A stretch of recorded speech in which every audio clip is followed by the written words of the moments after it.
সড়কের পাশে বিশাল ভাগাড়, আঞ্চলিক মহাসড়কের পাশে পরিবেশ দূষণের এই অনুষঙ্গ যেন এক নীরব ঘাতক। পৌরসভা প্রতিষ্ঠার ২৪ বছরেও নির্দিষ্ট স্থানে ময়লা ফেলার ব্যবস্থা হয়নি।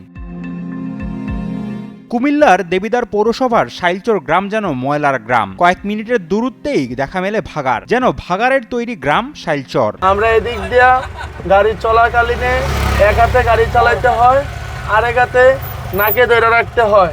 আমরা দুর্গন্ধে বিতৃষ্ণ আছি। আমাদের এই বড় আলমপুর ৪ নং ওয়ার্ডে এই ময়লা দীর্ঘদিন অনেক বছর ধরে ফালাইতেছে। তো আমরা এই নিয়ে উপজেলায় পৌরসভায় বিভিন্ন দরখাস্ত দিছি যেন এখানে ময়লা না ফালায়। কারো কথা শোনে না। তাদের বরাদ্দকৃত জমি আছে এদিকে ফতেহাবাদের দিকে, কিন্তু ওইখানে যাওয়ার নামে কোনো নামগন্ধ নাই। এখানে ফালাইতেছে, এখানে ময়লা ফালাইতে ফালাইতে এখানে একটা ডোবা ছিল, যেটা বড় আলমপুর ৪ নংয়ের গুমতির যে পানিটা, এই পানিটা এদিক দিয়ে নামতো।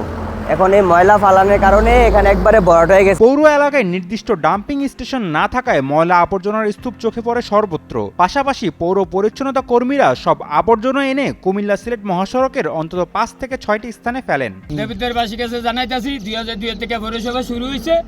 স্যার, আমরা কোনো মলাঘাট দেবিদ্বার শহরে নাই, আমরা ব্যক্তিগত মালিকানার জায়গার মাঝে আমরা এটি ফালাইতেছি। স্যার, আমরা ২ দিন পরে বিপদ, আমরা পাবলিকে গালি উনি, পাবলিক আমরা দুর্নীতিবাজ বলে। স্যার, আমরা এটি কোন দোষ? আমরা গরিব এসি থেকে আমরা এই দোষে মরছি। মডেল মসজিদ করছে স্যার, ইয়ানো দিকদারি আছে, কিন্তু এলাকাবাসী ঘুমাইতে না স্যার। বিগত দিনে মাছের চাষ হইতো, বিশাল বড় ছিল। এটা আমাদের গ্রামের ভাষায় কুর বলে, আমরা কুর বলতাম। এখানে অনেকভাবে অনেক রকমের মাছের মানে ব্যবসা করতো এবং এখানে মাছও হইতো, আমরাও দেখতাম, আমরা আসতাম।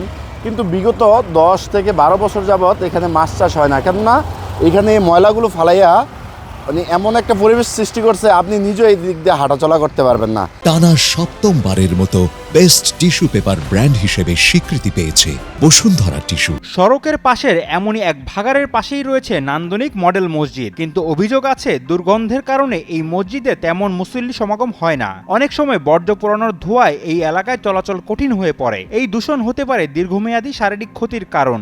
বজ্র পদার্থ যেখানে সেখানে পোড়ানো উচিত নয়, কারণ এই বজ্র পদার্থ থেকে বিভিন্ন ধরনের বিষাক্ত গ্যাস তৈরি হতে পারে, যেমন কার্বন মনোক্সাইড, কার্বন ডাইঅক্সাইড, যে গ্যাসের ফলে মানুষের শ্বাসতন্ত্রে বিভিন্ন প্রদাহ তৈরি হয়, যার কারণে মানুষ হাঁপানি, শ্বাসকষ্ট, অ্যাজমা রোগে ভুগতে পারে। তাছাড়া এই বজ্র পদার্থ যে জীবাণু থাকে, সে জীবাণু পানির সাথে মিশে পানিবাহিত রোগ যেমন ডায়রিয়া, কলেরা হয়। জানা যায় দেবিদ্বার পৌরসভায় প্রতি বছর প্লাস্টিক জাতীয় বর্জ্য উৎপাদন হয় আনুমানিক ৩,৬৫০ টন। এর মধ্যে অব্যবস্থাপনায় থাকে ১,৯০০ টন বর্জ্য। তবে পৌর প্রশাসক জানান, ডাম্পিং স্টেশনের কাজ শেষ হলে বর্জ্য ব্যবস্থাপনা সুন্দর হবে। ডাম্পিং স্টেশন নির্মাণের কাজ তো চলমান, এটা করতেছে জনস্বাস্থ্য প্রকৌশল। এখন জনস্বাস্থ্য প্রকৌশল এই প্রকল্প বাস্তবায়ন করতেছে। এই প্রকল্প বাস্তবিত হওয়ার পরে আমাদেরকে যখন দেবিদ্বার পৌরসভাকে হ্যান্ড ওভার করার পরে আমরা সেখানে যে এফএসটিসি প্ল্যান্ট আছে, সেই প্ল্যান্টে আমরা ময়লা অপসারণ করতে পারবো।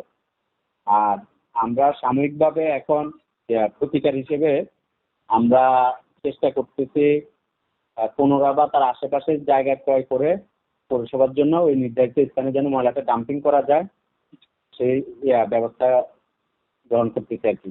দেবিদ্বার পৌরবাসীর দাবি, আধুনিক বর্জ্য ব্যবস্থাপনার মাধ্যমে পৌর এলাকার হাজারো মানুষকে পরিবেশ দূষণ থেকে মুক্তি দিতে হবে। কুমিল্লা থেকে শাহিন আলমের পাঠানো তথ্যচিত্রে ডেস্ক রিপোর্ট, শাহেদ আলম ফাহিম, কালের কণ্ঠ।